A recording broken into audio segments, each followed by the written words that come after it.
예, 안녕하십니까. 남녀체스의 부동산입니다. 자, 오늘은 간단한 내용을 얘기를 할 건데, 여기 보시면 부기등기, 주택임대사업자를 내신 분들은 2022년 12월 9일까지 부기등기를 해야 돼요. 접수를 해야 한다 이건데, 이걸 만약에 안 했다, 그러면 얼마냐? 1차는 200, 그리고 2차, 3차에서 이제 500이네, 그쵸? 한 번만 잘못하면 200만원 그냥 월급 나가는 거예요, 이제. 그래서 부기등기를 해야 하는데, 자, 보시면 이게 실무상 단독주택은 한 건이면 돼요. 근데 공동주택이다.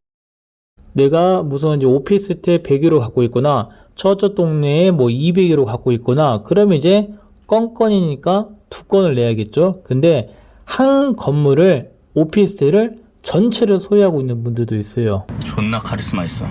그런 분들은 이제 세대수마다 30개다.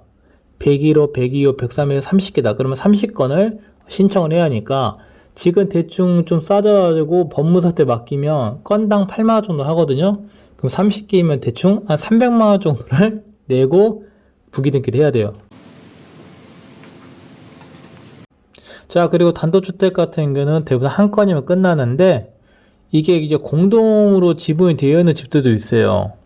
그래도 한 건. 근데 7번에도 지분권자 한 명이 있고, 그 다음에 7-1에도 지분권자가 한 명 더 있다. 그러면 두 건이잖아요. 그쵸? 이렇게 칸이 나눠지면 두 건을 내야 돼요. 근데 이거 실무상 이런 집이 그렇게 많이 있지 않기 때문에 요건 그냥 패스. 펼쳐라.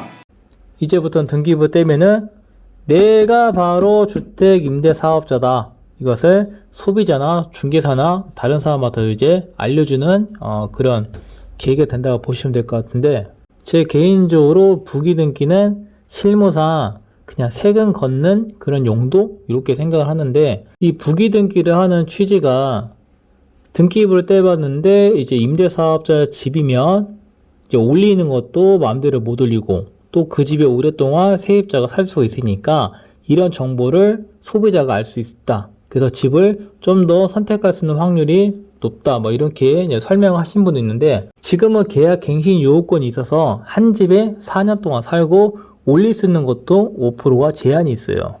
근데 이제 대부분 한 집에 4년 살면 지쳐요. 딴 데 가고 싶지, 아니면 집을 사고 싶거나. 그래서 요 취지는 실무상은 좀 맞지 않고, 굳이 부기등기를 하지 않아도 우리가 이제 확인 설명서를 작성할 때 요걸 입력을 해야 하는데, 이걸 입력을 하기 위해서는 임대인한테 등록증을 이렇게 갖고 오라고 합니다. 근데 등록증을 요구하는 부동산도 또 갖고 오는 임대인도 거의 실무상 없어요. 그러면 어떻게 하냐? 대부분 물어봐요. 그리고 한 번 더 확인하기 위해서는 요거 렌트홈 여기 들어가면 이렇게 알 수 있어요. 등록증이 필요 없어요. 언제 이거 임대 의무 기간 게시일이 나오고 종류가 뭐고 이런 거 다 떠요. 그래서 요즘은 요렇게만 해도 확인이 가능하기 때문에 굳이 등록증을 갖고 오란 말을 안 하거든요. 근데 부기등기를 해야만 이 집이 임대사업자인지 아닌지를 소비자가 알 수 있다. 이런 취지는 좀 거리가 먼 거죠. 다만 이제 요즘에는 한 번의 클릭으로 여러 가지 정보를 알고 싶잖아요. 또 그렇게 흘려도 가고. 그래서 그런 관점 봤을 때는 나쁘지 않죠. 자, 어쨌든 결론은 12월 9일까지 이제 얼마 안 남았습니다. 부기등기 안 하신 분들은 빨리 부기등기해서 1차 200만원 때려 맞는 일이 없도록 했으면 좋겠네요. 자, 오늘은 여기까지 하겠습니다.